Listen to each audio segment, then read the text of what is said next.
Morning, you guys. It's your girl Kendra Moore. I am just out here checking on the plants that I recently repotted. So you can see I have a bunch of aloe vera. This and this really have grown a whole lot, and I have some smaller ones here. My snake plant, which eventually I'll bring inside because they're so great at cleansing the air. But right now I am really out here for my basil. So remember, I've repotted this basil, so it's growing really well, but this morning I really feel like some basil tea.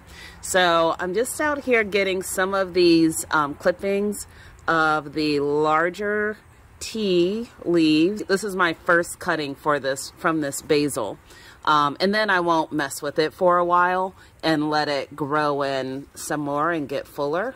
So what I have learned is that when you clip basil, you don't just take off the leaves. That's what I was doing. I was doing that incorrectly.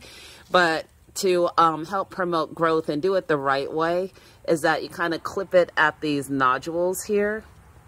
So I am going to do that, clip it a little bit above the nodule, and that'll help to promote the growth.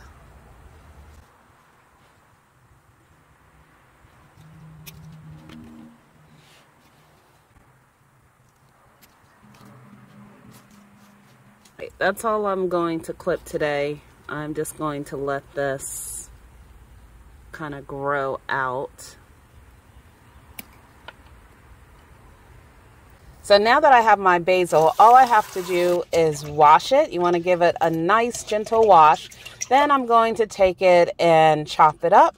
And after you chop it up, just put it into your favorite tea strainer.